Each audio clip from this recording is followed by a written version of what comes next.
Assalamualaikum warahmatullahi wabarakatuh. Perkenalkan, nama saya Muhammad Afini Maulaya dari jurusan Tadris Ilmu Pengetahuan Sosial kelas 1A. Di sini saya akan menjelaskan secara singkat ataupun poin-poin tentang kepemudaan dan bela negara. Baik,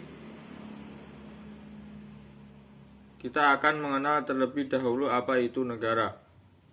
Negara adalah organisasi yang didirikan oleh sekelompok manusia yang mendiami suatu wilayah tertentu dan tunduk atau patuh pada aturan yang sama.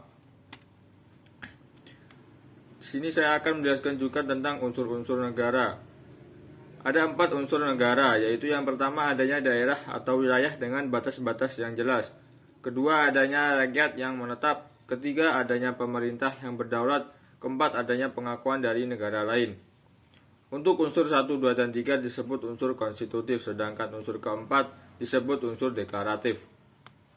Baik, selanjutnya tentang bela negara. Apa pengertian bela negara itu sendiri? Bela negara adalah sikap dan tindakan warga negara yang disadari oleh kecintaan pada negaranya untuk melindungi dan mempertahankan negaranya dari berbagai macam ancaman, baik ancaman dari dalam negeri maupun ancaman dari luar negeri. Selanjutnya, motivasi untuk membela negara. Apa sih motivasinya? Yaitu yang pertama, bukan karena undang-undang yang mewajibkannya, melainkan lebih mendasar lagi.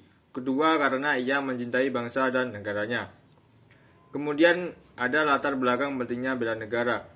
Latar belakangnya yaitu bela negara diperlukan karena adanya ancaman, yaitu setiap usaha dan kegiatan baik dari dalam luar negeri maupun luar negeri yang dinilai membahayakan kedaulatan negara, keutuhan wilayah negara, dan keselamatan bangsa.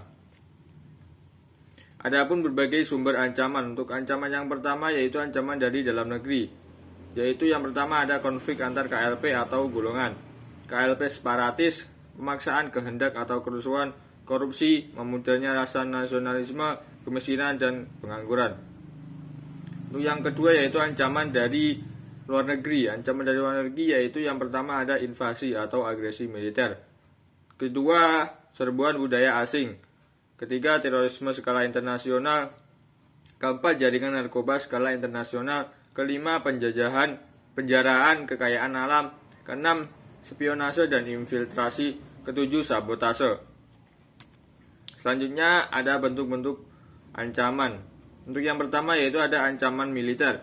Ancaman militer yaitu ancaman yang menggunakan kekuatan bersenjata yang terorganisasi yang membahayakan kedaulatan negara, keutuhan wilayah negara, dan keselamatan segenap bangsa.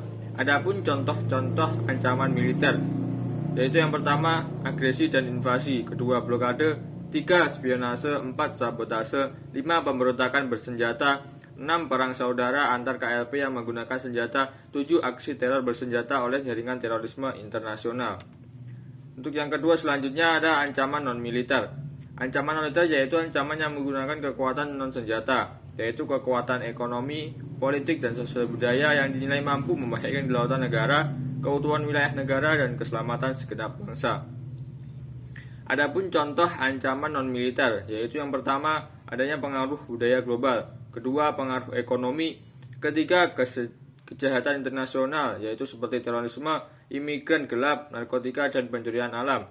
Yang keempat yaitu penyebab ideologi yang tidak sesuai dengan jiwa NKRI. Selanjutnya yaitu peran TNI. Adapun peran TNI yaitu dalam menghadapi ancaman militer. Sistem pertahanan negara menempatkan Tentara Nasional Indonesia atau TNI sebagai komponen utama dengan didukung oleh komponen cadangan dan komponen pendukung. TNI melaksanakan operasi militer untuk perang. Selanjutnya yaitu tentang pentingnya partisipasi masyarakat dalam bela negara. Adapun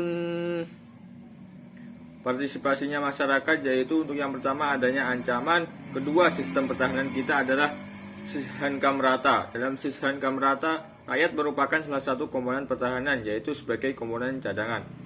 Ketiga, globalisasi merupakan kenyataan yang tidak bisa ditolak, yang merupakan ancaman non-militer sehingga memerlukan keterlibatan masyarakat secara sungguh-sungguh. Adapun bentuk-bentuk usaha pembelaan negara. Dalam pasal 9 ayat 2 UU nomor 3 tahun 2002 tentang pertahanan negara, keikutsertaan warga negara dalam upaya bela negara dapat dilakukan melalui yaitu yang pertama, 1. Pendidikan kewarganegaraan, 2. Pelatihan dasar militer, 3. Pengabdian sebagai prajurit TNI, dan yang keempat yaitu pengabdian sesuai dengan profesi masing-masing. Selanjutnya, apa sih tindakan nyata pelajar dalam usaha bela negara? Yaitu yang pertama, tidak terlibat dengan narkoba, tidak ikut tawuran, tidak mabuk-mabukan, rajin belajar, berprestasi, membantu orang tua di rumah, aktif dalam kegiatan OSIS, aktif dalam kegiatan ekstrakurikuler lainnya seperti olahraga, kesenian, pencinta alam, kelompok diskusi dan debat, jurnalistik, dan lain-lain. Selanjutnya, tujuan negara. Apa sih tujuan negara itu? Pertama, tujuan negara yaitu melindungi segenap bangsa Indonesia dan seluruh tumpah darah Indonesia. Kedua, memajukan kesejahteraan umum. Ketiga, mencerdaskan kehidupan bangsa. Dan keempat, ikut melaksanakan ketertiban dunia. Bisa dilihat dalam Undang-Undang 1945 alinea keempat. Sifat negara. Adapun sifat-sifat negara yaitu untuk yang pertama, sifat memaksa. Hal ini berarti bahwa negara mempunyai kekuasaan untuk menggunakan kekerasan fisik secara legal atau sah untuk memaksa warga negaranya agar peraturan perundang-undangan ditaati sehingga ketertiban dalam masyarakat tercapai. Kedua yaitu sifat monopoli.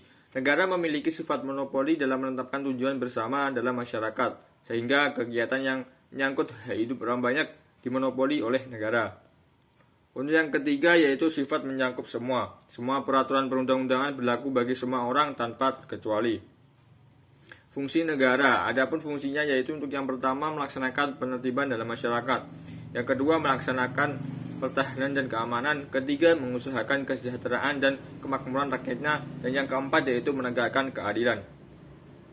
Untuk fungsi yang pertama yaitu melaksanakan penertiban dalam masyarakat, artinya untuk mencegah terjadinya pemberontakan dan pertikaian dalam masyarakat. Maka negara harus melaksanakan penertiban dengan cara mengatur hubungan manusia dalam masyarakat.